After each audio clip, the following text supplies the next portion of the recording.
नमस्कार मित्रमैत्रिणींनो, आपले स्वागत आहे शासकीय योजना या यूट्यूब चॅनलवर। आज आपण जाणून घेणार आहोत महत्त्वाची अपडेट। गॅस बुकिंगचा नवा नियम लागू या संदर्भात महत्त्वाची अपडेट आलेली आहे। ती नेमकी काय आहे याविषयी आपण सविस्तरपणे आपल्या शासकीय योजना या यूट्यूब चॅनलवर बघणार आहोत।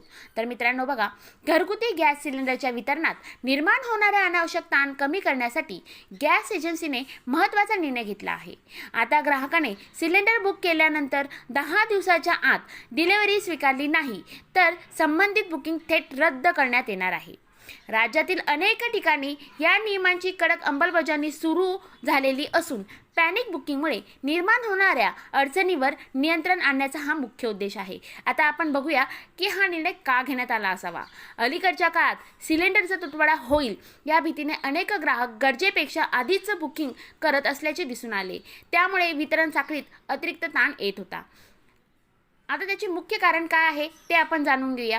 गरज नसतानाही आगाऊ बुकिंग वाढली, डिलिव्हरीच्या वेळी ग्राहक घरी नसणे किंवा सिलेंडर नाकारणे, खऱ्या गरजूंना प्रतीक्षा करावी लागणे, वितरण प्रक्रियेमध्ये अडथळा निर्माण होणे या पार्श्वभूमीवर एजन्सीने जुन्या नियमांची पुन्हा कडक अंमलबजावणी सुरू केलेली आहे। आता आपण जाणून घेऊया यामध्ये ग्राहकांसाठी महत्त्वाचे नियम काय असतील किंवा त्याची बुकिंग वैधता काय असेल, बुकिंग रद्द झाल्यानंतर काय करावं लागणार आहे, एजन्सीला उशीर झाल्यास काय करावे लागणार आहे याची सर्व सविस्तर माहिती आपण जाणून घेऊया। बुकिंग वैधता, सिलेंडर बुकिंग फक्त 10 दिवसासाठीच वैध असेल। बुकिंग रद्द, 10 दिवसात डिलिव्हरी न घेतल्यास बुकिंग आपोआप रद्द होईल। पुन्हा प्रक्रिया, रद्द झाल्यानंतर ग्राहकाला नव्याने बुकिंग करावी लागणार आहे। एजन्सीला उशीर झाल्यास सूट, पुरवठा उशीर झाल्यास ग्राहकांवर कारवाई होणार नाही। तर आता आपण बघूया पॅनिक बुकिंगमुळे वाढलेला ताण। गॅस एजन्सीच्या माहितीनुसार पूर्वी दररोज सुमारे 1000 बुकिंग होत होती, मात्र भीतीपोटी हा आकडा 3500 पर्यंत पोहोचला आहे। त्यामुळे डिलिव्हरी यंत्रणेवर मोठा ताण निर्माण झाला होता। ग्राहकांची डिलिव्हरी टाळल्यामुळे सिलेंडर परत आणावे लागत, त्यामुळे 10 दिवसांची मर्यादा ठेवून बुकिंग रद्द करण्याचा निर्णय घेतला आहे।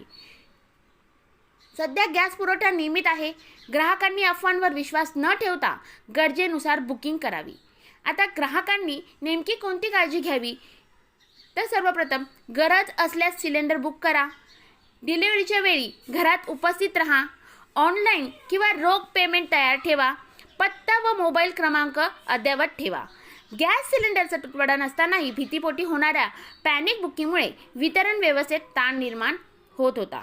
आता 10 दिवसाच्या नियमांमुळे अनावश्यक बुकिंगला आळा बसून गरजू ग्राहकांना वेळेवर सिलेंडर मिळण्यास मदत होणार आहे। तर मित्रांनो, अशाच नवनवीन माहितीसाठी किंवा अपडेटसाठी आपल्या शासकीय योजना या यूट्यूब चॅनलला सबस्क्राईब करा आणि व्हिडिओ आवडला असल्यास लाईक करायला विसरू नका। धन्यवाद।